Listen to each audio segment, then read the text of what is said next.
I am extremely delighted to join all of you, though virtually, and also to Rupa, Neelam, Sadhviji, and Santosh Bakaya for giving me this opportunity to speak on Shies and Shadows, poems by no other than Neelam Saxena Chandra.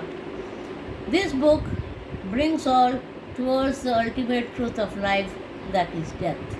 It also talks about the culprit, that is time. She writes with poetic brilliance commendable poems such as On the Life of a Dancing Girl, Widowed at 17, A Schizophrenic Speaks, and above all, the words of a life of a sex worker. Her anguished heart and sensitivity looks deep into the shies and of the shadows and not on the celebration of beauty and sunlight, butterflies and the beautiful women. The brightness of this world diminishes in her poetry and also in her world of meaningful words. That is the ultimate truth of our lives. Life is not a party, life is a struggle. As T.S. Eliot said in Murder in the Cathedral, we know and do not know what it is to act and suffer. We know and do not know that the action is suffering and suffering action. Her personified poetry, which surrounds one with shies of sorrow and extreme sadness, results in the life of schizophrenic. Poverty leads her to a sex worker. Society humiliates her for want of a baby boy. Saturn of her life tortures the soul, resulting in the poem Withering. The poems which are mentioned are above the book, Shies and Shadows, and I don't have to repeat it. The poems are Withering, A Schizophrenic Speaks, Death, For I Am a Sex Worker, For Want of a Man, Death and Life, Widowed at 17. All her poems give the readers another dimension and of sorrow and remorse. Neelam is honest and truthful. She does not hide the truth of life. Her poems are commendable. I will read her poem, that is the first poem in the book, Life of a Stone, which is a remarkable poem. Life of a Stone. Page number 13, Shies of Shadows. Even the stones, lying secluded in murky corners of gardens and houses, have tears. The only difference being that they have learned not to shed them openly. They sob, weep and wail in the darkness of the veil of night, hidden from everyone.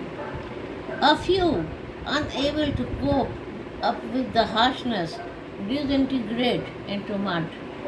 Others are feeble-hearted, and they often wait with their bodies like Ahalya for some Rama to come, touch them and liberate them.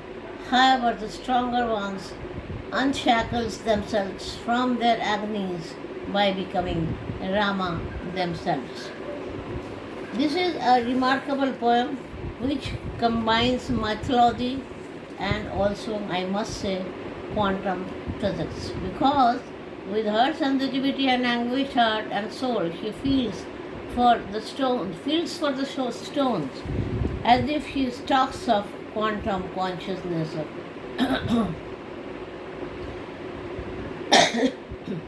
non-living world too suffers, which we may not realize.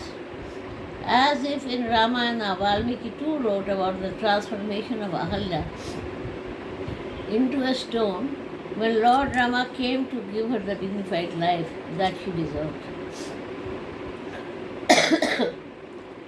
She mentions in the poem Life of a Stone, by grace of Lord Ram, Ahalya, the stone got life after ages.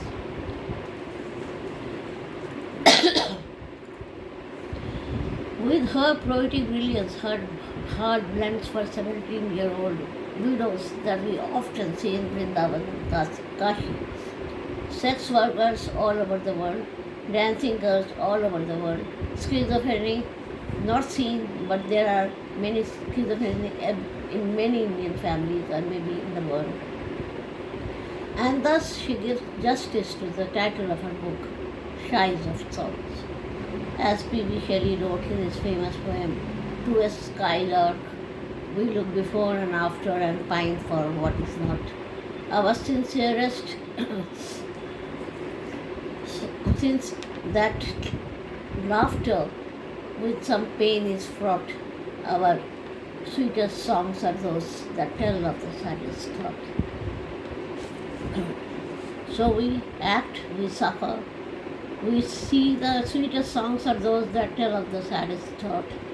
So in her poems she has brilliantly placed sorrow as portrait of her poetry and making commendable beautiful poems. I thank Neelam Saxena Chandra and wish her all the best in her life. Thank you.